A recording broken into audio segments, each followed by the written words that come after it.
Le président de la République, Alassane Ouattara, a présidé ce mercredi 7 janvier 2015 au palais de la présidence de la République le premier conseil des ministres de l'année 2015. Vous entendrez le chef de l'État au tout début de ce journal. Le ministre d'État Albert Mabritoakeus a reçu en audience le chef de la délégation de l'Union européenne en Côte d'Ivoire. L'Union européenne qui affiche sa volonté d'accompagner le pays sur le chemin de l'émergence. Et puis ce mercredi, en France, à la mi-journée, une fusillade a éclaté au siège de l'hebdomadaire satirique Charlie Hebdo. Des hommes armés ont pénétré dans les locaux et ont tiré avec des armes automatiques avant de s'enfuir. Le parquet fait état de 12 morts. Ce sont là les titres. Merci, bienvenue dans cette édition. Je viens de vous l'annoncer, la France a essuyé ce mercredi un attentat meurtrier dont le bilan est de 12 morts et 4 personnes grièvement blessées. Le président Alassane Ouattara a adressé un télégramme au président français François Hollande. Un télégramme dont je vous donne lecture maintenant. Monsieur le Président, c'est avec une profonde consternation et une réelle affliction que j'ai appris l'horrible attentat injustifié contre le siège du journal Charlie Hebdo, occasionnant d'importantes pertes en vie humaine et de nombreux blessés.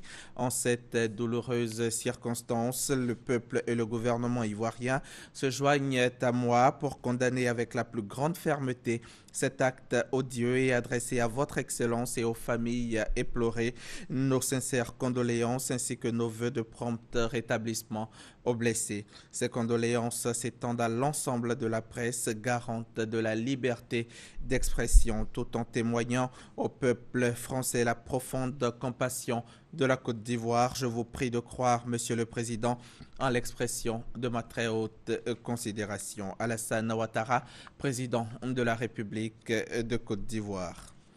Rendons-nous tout de suite au palais présidentiel où s'est tenu aujourd'hui un conseil des ministres présidé par le chef de l'État Alassane Ouattara. C'est le premier conseil des ministres de l'année.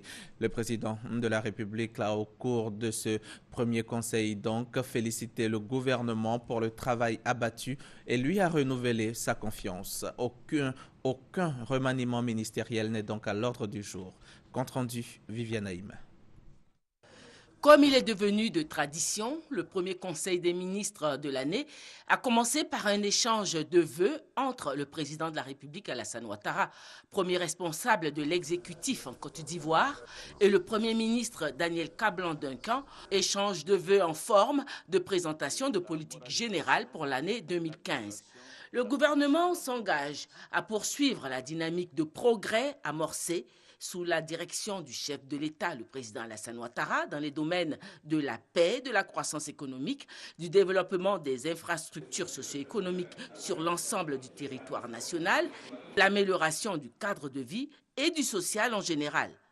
Je formule donc et ardemment à votre endroit des vœux de santé et de bonheur afin que vous puissiez poursuivre avec détermination, persévérance et succès votre œuvre gigantesque de réconciliation nationale et de reconstruction de notre beau pays, fortement affaibli par une décennie de graves crises. Votre grande ambition de faire de la Côte d'Ivoire un pays émergent à l'horizon 2020 se réalise chaque jour davantage, progressivement et de manière irréversible, aussi bien dans nos grandes villes que dans nos campagnes, entraînant une adhésion de plus en plus nombreuse de nos populations. Excellence, Monsieur le Président de la République, c'est donc dans cette dynamique de l'accomplissement et de réalisation effective de vos engagements pris que votre gouvernement entend placer sous votre haute autorité l'année 2015. Emploi des jeunes, indemnisation des victimes de la crise post-électorale en point de mire de l'action gouvernementale au cours de l'année 2015. Le président de la République a félicité le gouvernement pour le travail déjà réalisé. Il a fait savoir qu'il poursuivra son œuvre de construction avec la même équipe gouvernementale jusqu'aux prochaines élections. Je vois ici et là dans la presse des éléments concernant un remaniement ministériel. Monsieur le Premier ministre, il n'en est rien. Vous êtes là, vous continuerez avec moi. Cette équipe ministérielle fait un excellent travail. Et cette équipe, je la garderai jusqu'aux élections. Moralisation et assainissement de la gestion publique, le porte-parole du gouvernement a apporté certaines précisions face à la presse. S'il y a des sociétés publiques dont l'objet aujourd'hui est discutable ou dont les résultats ne permettent pas d'utiliser de la meilleure façon nos ressources publiques, évidemment la décision peut être prise de les dissoudre. Cela se fera évidemment après analyse au cas par cas. Nous avons déjà commencé cet exercice en 2014 et vous avez pu voir que des décisions ont été prises concernant certaines structures publiques. 2015, une année qui va voir la poursuite des progrès réalisés au plan économique et social par le gouvernement. À titre d'illustration, ce premier Conseil des ministres de l'année a vu la signature de 3 nouveaux décrets d'attribution de permis de recherche aurifères à 3 sociétés pour une période de 4 ans. Le secteur minier, un des secteurs de lance de la politique économique du président de la République Alassane Ouattara. Si la production d'or en Côte d'Ivoire était de 7 tonnes en 2009, elle est passée en 2014 à 18 tonnes et elle va s'accroître en 2015. L'équipe gouvernementale restera donc en place. C'est en tout cas ce qu'a déclaré le président de la République lors du Conseil des ministres de ce mercredi. Le chef de l'État s'est aussi prononcé sur l'emploi des jeunes et l'indemnisation des victimes de la crise post-électorale. Je vous propose d'écouter la déclaration du président de la République, Alassane Ouattara. L'année qui vient de s'écouler a été marquée par le début de la transformation et de la modernisation de notre pays. Les résultats sont visibles de tous, notamment en matière de réhabilitation et de construction de nos infrastructures économiques et sociales. Il en est de même dans les secteurs des routes, de l'accès à l'eau, à l'électricité, à l'éducation, à la santé. Les engagements que nous avions pris ensemble autour de cette table et présentés à l'occasion de mon message à la Nation en décembre 2013 et qui avaient servi de trame pour le gouvernement ont démarré ou ont été réalisés au cours de l'année écoulée. Donc je voudrais vous féliciter pour ces réalisations. Ce sont des réalisations importantes, et notamment l'autoroute Abidjan-Yamoussoukro et le pont Henri-Konan Bédié. Je voudrais vous dire combien ce travail est important pour nos concitoyens. Bien évidemment, tout cela a été possible parce que la sécurité s'est fortement améliorée et que la Côte d'Ivoire a maintenant une situation tout à fait normalisée en matière de sécurité. Donc, mesdames et messieurs tous, je voudrais vous dire toute ma satisfaction pour le travail important qui a été réalisé par chacun de vous et dans vos départements respectifs. Monsieur le Premier ministre, bien que votre modestie puisse en souffrir, je voudrais tout particulièrement vous féliciter en tant que chef d'orchestre pour votre efficacité, votre compétence et votre ardeur au travail. Je pense que tout le monde l'a constaté, vous êtes un véritable chef d'orchestre et grâce à vous, la musique a été douce aux oreilles des Ivoiriens. Je vous félicite. Monsieur le Premier ministre, Mesdames, Messieurs les ministres, en dépit de ces réalisations, il nous reste encore du chemin à parcourir. Et le premier que je note, c'est la problématique de l'emploi, notamment l'emploi des jeunes. Et nous savons tous que c'est une préoccupation pour nos concitoyens. Et d'ailleurs, à cet effet, nous venons de nous mettre d'accord, vous et moi, avec le secrétaire général de la présidence, que nous allons tenir un conseil présidentiel sur cette question de l'emploi des jeunes dès le vendredi 16 janvier prochain, en vue de prendre les mesures pour régler durablement la question de l'emploi et notamment l'emploi des jeunes dans notre pays. Les conseils qui vont suivre permettront donc de définir les modalités et les structures qui seront chargées de la mise en œuvre de nos décisions en conseil présidentiel. En plus de la question de l'emploi, qui bien sûr devra faire des progrès importants en 2015, j'ai indiqué à l'occasion de mon message à la nation que plus d'1 million d'emplois ont été créés depuis notre arrivée aux affaires, mais cela ne suffit pas. Et donc, nous ferons en sorte d'accélérer ce rythme. Et les projets qui sont prévus permettront donc d'aller de l'avant et de créer des emplois, car il s'agit de projets qui seront véritablement créateurs d'emplois. L'année 2015 devra aussi connaître un autre dossier important, qui est la question de l'indemnisation des victimes et des familles des victimes de la crise post-électorale. À cet effet, le ministre du Budget a proposé, nous l'avons adopté, le Parlement aussi, un fonds de 10 milliards de francs CFA pour l'indemnisation des victimes. Bien évidemment, tous les autres dossiers continueront, mais je tenais à mentionner tout particulièrement ces deux questions, l'emploi des jeunes et l'indemnisation des victimes. J'ajoute un troisième volet qui sera la question de l'accroissement de la moralisation de l'administration et la promotion de la bonne gouvernance. J'ai demandé, et nous allons prendre ce texte très rapidement, la dissolution d'un certain nombre d'entreprises publiques qui n'ont plus leur raison d'être et qui sont budgétivores, pour que les ressources dégagées puissent être consacrées à l'amélioration des conditions sociales de nos concitoyens. Je vois ici et là dans la presse des éléments concernant un remaniement ministériel.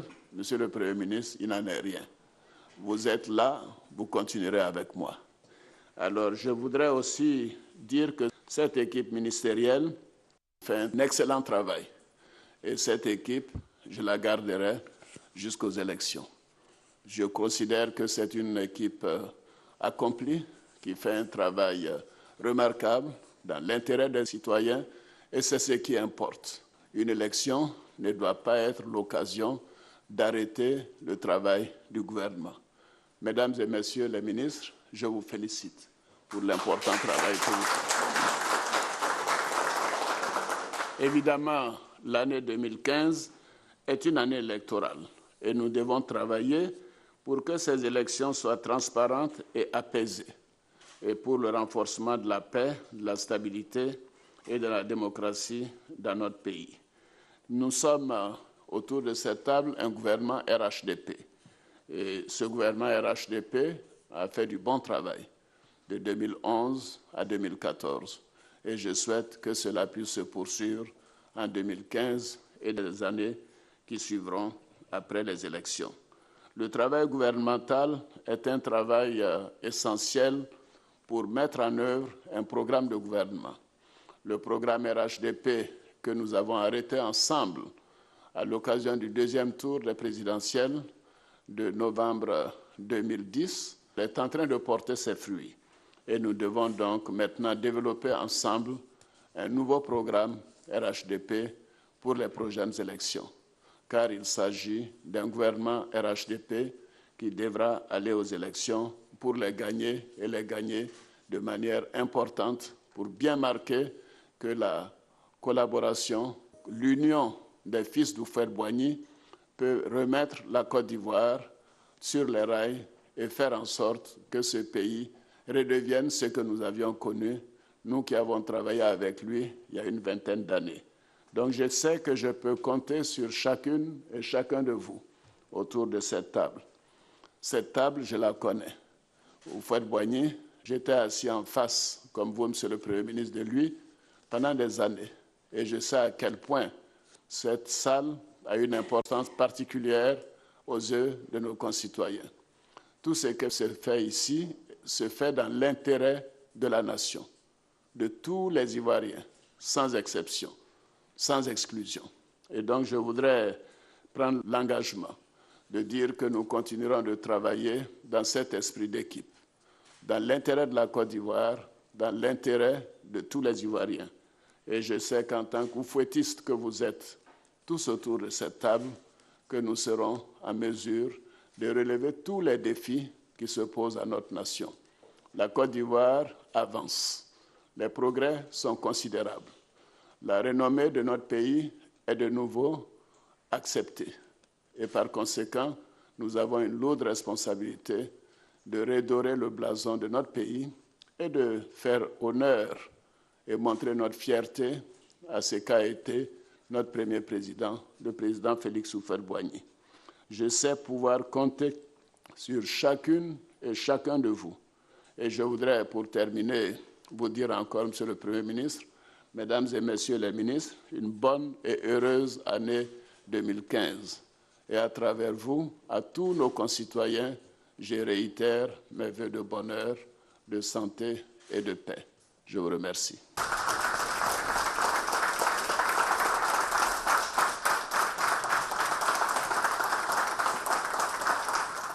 La Côte d'Ivoire aspire au changement, à l'émergence et l'Union européenne réaffirme son soutien à la Côte d'Ivoire dans ce processus de développement. Jean-François Valette, chef de la délégation de l'UE en Côte d'Ivoire, vient de tenir une rencontre avec 2 membres du gouvernement, le ministre d'État, ministre du Plan et du Développement et le garde des Sceaux, ministre de la Justice, ont évoqué avec le chef de la délégation de l'UE les questions économiques, sociales et politiques. Le témoignage de Serge Collier. Jean-François Valette, ambassadeur, chef de délégation de l'Union européenne en Côte d'Ivoire, est venu traduire au ministre d'État, ministre du Plan et du Développement, le docteur Albert Twakus Mabry, tout le soutien et l'engagement de l'organisation à la Côte d'Ivoire. Dans les secteurs de l'économie, du social et de la politique, l'Union européenne a-t-il indiqué se tient aux côtés de la Côte d'Ivoire en 2015. Notre coopération sur la Côte d'Ivoire, toutes choses comprises, tourne autour de 75 millions d'euros par an. Donc c'est une coopération très importante. Nous allons essayer de la maintenir à un niveau très important, de telle sorte que nous puissions conforter ce qui existe. Le chef de la délégation de l'Union européenne en Côte d'Ivoire a également été reçu par le ministre de la Justice, Mamadou Niénéma Coulibaly. Les 2 personnalités ont discuté des avancées notables dans le domaine de la justice et des perspectives. Très bientôt, nous allons poser la première pierre du tribunal de San Pedro, de la maison d'arrêt de San Pedro. Nous avons également construit des maisons d'arrêt dans 2 villes de Côte d'Ivoire. Nous avons participé à la formation des magistrats. C'est en somme près de 45 milliards de francs CFA qui ont été injectés dans le secteur de la justice par l'Union européenne. Le ministre Mamadou Niénéma Coulibaly a encouragé l'institution à plus d'efforts pour aider la Côte d'Ivoire à mieux préserver les droits des citoyens. Reportage signé Sidonie Davila et Serge Colléa.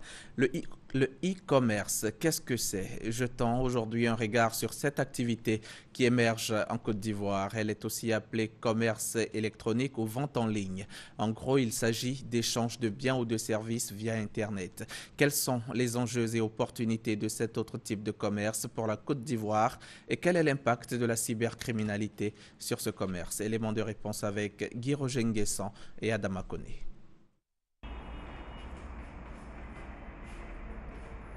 Vérification des articles commandés, paiement après satisfaction. Un acte devenu banal pour Francine Yapi. Faire ses achats sur Internet est désormais sa passion. Depuis la venue de l'achat en ligne, j'ai remarqué que j'ai fait moins de courses dans les boutiques et tout. Parce que bon, c'est tellement pratique. Tu as un site et juste un clic, tu fais ce que tu veux et voilà, tout est bien quoi. Le commerce en ligne ou encore e-commerce semble être le mode privilégié de faire des courses pour de nombreux internautes. C'est une expérience extraordinaire à vivre parce que voir un article de façon virtuelle à l'écran de ton ordinateur et quelques temps après le retrouver dans tes mains dans la vraie vie, c'est une très belle expérience. J'ai passé plusieurs achats en ligne, des espadrilles, des chaussures, des t-shirts, plein de trucs. Je les ai reçus souvent à la maison, souvent sur le lieu de travail, un peu partout. Éventail de choix en termes de prix et de produits sur la toile, livraison au bureau ou à domicile, bref, un gain de temps pour le client. Ce sont entre autres les atouts qui permettent à cette forme de commerce de faire une percée sur le marché ivoirien. Ils sont nombreux cependant à préférer le commerce physique. Alain Neba est gérant des magasins de vêtements pour hommes. Loin de s'opposer au commerce en ligne, il soutient que du virtuel à la réalité, l'écart est énorme.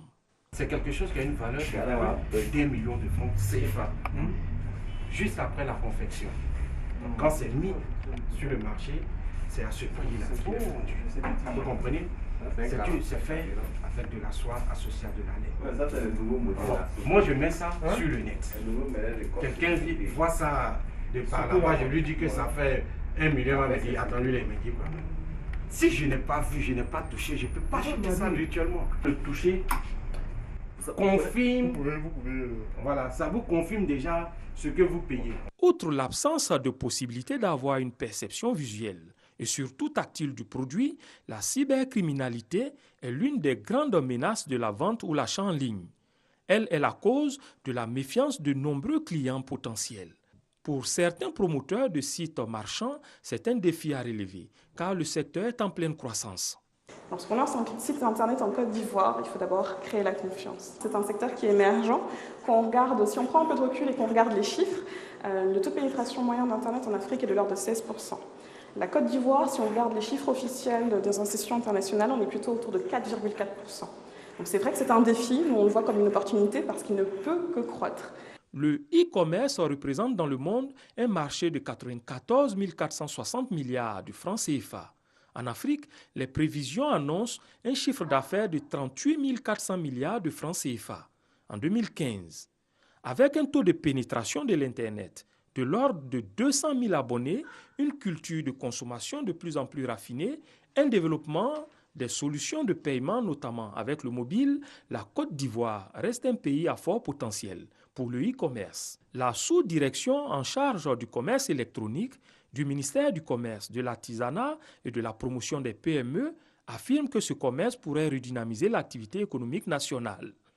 D'où le désir de mettre en place un cadre réglementaire afin de mieux sécuriser les acteurs. C'est une activité qui est en développement et nous n'avons pas encore eu l'occasion de saisir même l'activité en tant que telle, puisque vous savez que les compétences de l'administration sont liées.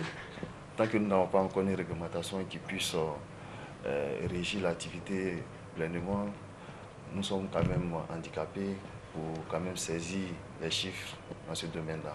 Donc la réglementation, le décret, puisqu'il existe des lois, nous avons élaboré un décret qui est actuellement sur la table du secrétariat du gouvernement. Donc on attend rapidement que ce décret soit adopté pour que nous puissions mesurer l'impact du commerce électronique en Côte d'Ivoire. Foucault Péchaud, européen, manage avec son staff une plateforme web de restauration. Il assure que l'activité est créatrice d'emplois. Le développement de ce business va effectivement aider la jeunesse, puisque ici, chez Le Food, je veux dire, depuis que je suis arrivé, on a doublé les effectifs. Donc, voilà, on crée de l'emploi. Ça, c'est une réalité. Après, dans le sens plus large, est-ce que le développement du e-commerce va permettre à la jeunesse de s'intégrer? Moi, je pense que oui, puisque l'e-commerce, Internet et les nouvelles technologies permettent de développer cette fibre entrepreneuriale que les jeunes ont pour l'instant, mais qu'ils ne peuvent pas mettre en action.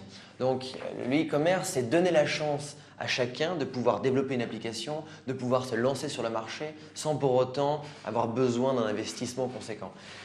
La Côte d'Ivoire compte plus d'une dizaine de sites de commerce et l'activité entre peu à peu dans les mœurs des Ivoiriens. Tout comme la téléphonie mobile qui a bouleversé le secteur de la télécommunication, en Côte d'Ivoire, le commerce sur le web pourrait, les années à venir, changer la configuration de l'activité commerciale. Le VICOSI, l'Union des villes et communes de Côte d'Ivoire, vient de signer une convention avec des partenaires. L'objet de la convention, former le personnel de la police municipale des communes de Côte d'Ivoire. Les détails avec Grace Kando.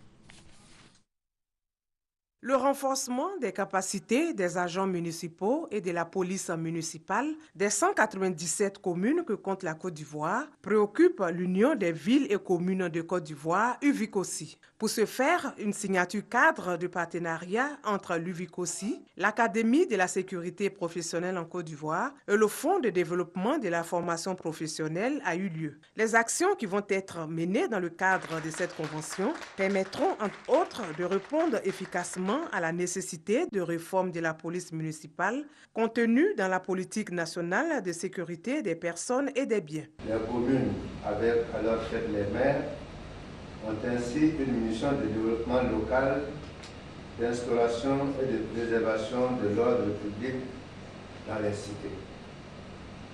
Le maire, en vertu de ses pouvoirs de police, est responsable dans sa commune de la sûreté, de la tranquillité, de la sécurité et de la stabilité. Par la signature de cette convention, l'UVICOSI engage ses membres à s'acquitter régulièrement des cotisations au titre des taxes à la formation continue et à l'apprentissage. Avant la signature du présent partenariat, une mission tripartite a été conduite au Canada en vue de s'imprégner du modèle de sécurité. Un incendie s'est déclaré cet après-midi à Yopougon-Niangon Nord. À l'origine, un court-circuit. 4 habitations sont parties en fumée. Le feu a tout ravagé sur son passage, documents administratifs, vêtements et mobilier, mais aucune perte en vie humaine n'a été enregistrée. Seuls 2 blessés légers ont été identifiés par les secours. Les sapeurs-pompiers militaires de Yopougon sont arrivés quelques heures après le début de l'incendie.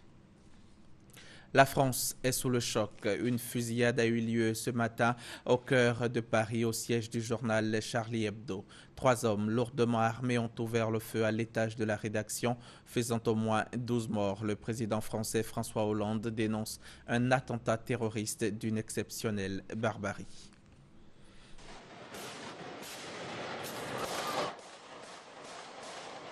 Tout commence à 11h30 ce mercredi à Paris. Des hommes cagoulés font irruption dans l'immeuble. Armés de kalachnikov, de gilets pare-balles, pendant 10 minutes, ils tirent des coups de feu. Pénétrant ensuite à l'intérieur des locaux de Charlie Hebdo, au moment de la conférence de rédaction, ils ouvrent le feu, laissant derrière eux de nombreuses victimes. Parmi les morts, le directeur de la publication, Grande Signature, Charb, et 3 autres dessinateurs, Kabou, Tinius, Wolinski. Les 2 hommes se revendiquent d'Al-Qaïda et quittent les lieux en tirant à bout portant sur un policier. Ils crient « Le prophète est vengé ». L'hebdomadaire Charlie Hebdo avait publié à 2 reprises en une des caricatures du prophète Mahomet, image qui avait soulevé de vives contestations de la part d'extrémistes religieux. Le président François Hollande, qui a réagi en cours de journée, a assuré qu'il s'agissait sans nul doute d'un attentat terroriste. À sa suite, le ministre de l'Intérieur, Bernard Cazeneuve, a indiqué que tout serait mis en œuvre pour neutraliser le plus rapidement possible les 3 criminels. Tariq Ramadan, lui aussi, a réagi sur sa page Facebook. Il a déploré ce acte qui ôte des vies humaines. Contrairement à ce qu'ont apparemment dit les assassins criminels dans l'attentat des bureaux de Charlie Hebdo, ce n'est pas le prophète sallallahu alayhi wa sallam qui a été vengé. C'est notre religion, nos valeurs et nos principes islamiques qui ont été trahis et souillés. Rappelons que le 2 novembre 2011, les locaux du journal satirique ont été détruits en partie par un incendie. Il avait été provoqué par un lancer de cocktail Molotov. Charlie Hebdo venait de publier un numéro titré Sharia Hebdo en réaction à la montée des islamistes en Libye et en Tunisie. Il a déjà été visé 6 ans plus tôt dans la vaste polémique qui a suivi la publication des caricatures du prophète Mahomet par le journal danois. Au même moment, le site du journal faisait l'objet d'attaques informatiques revendiquées par un groupe turc défendant l'islam. L'enquête sur cet incendie criminel n'avait pas donné de résultats et les auteurs pas encore retrouvés à ce jour. Et à la suite de cet attentat meurtrier, le chef de l'État, le président Alassane Ouattara, a adressé un télégramme au chef de l'État français, un courrier dont je vous donne lecture. Monsieur le Président, c'est avec une profonde consternation et une réelle affliction que j'ai appris l'horrible attentat injustifié contre le siège du journal Charlie Hebdo, occasionnant d'importantes pertes en vie humaine et de nombreux blessés. En cette douloureuse circonstance, le peuple et le gouvernement ivoirien se joignent à moi pour condamner avec la plus grande fermeté cet acte odieux et adresser à votre Excellence et aux familles éplorées nos sincères condoléances ainsi que nos vœux de prompt rétablissement aux blessés. Ces condoléances s'étendent à l'ensemble de la presse, garante de la liberté d'expression, tout en témoignant au peuple français la profonde compassion de la Côte d'Ivoire. Je vous salue, je vous prie de croire, Monsieur le Président, en l'expression de ma très haute considération. Alassane Ouattara, président de la République de Côte d'Ivoire.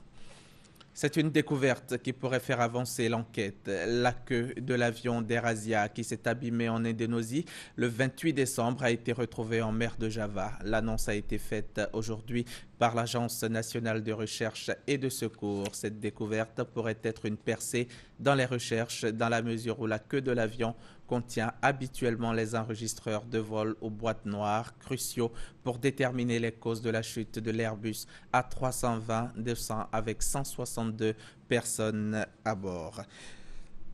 Voilà, c'est la fin de ce journal, mais avant de nous quitter, sachez que la cérémonie de présentation des vœux de Nouvel An de son Excellence, M. Alassane Ouattara, président de la République, à la presse et aux médias, aura lieu le lundi 12 janvier 2015 de 11h à 12h au palais de la présidence de la République. Sont conviés à cette cérémonie les organisations professionnelles de la presse et des médias et les organes de la presse nationale et internationale. Les cartes d'invitation sont à retirer au palais de la présidence de la République auprès du service de presse 6 au bâtiment des conseillers du jeudi 8 au lundi 12 janvier 2015. Pour toute information complémentaire, priez appeler les contacts suivants: 49 40 00 63 08 28 92 52 07 93 69 12. Très bonne soirée sur RTI.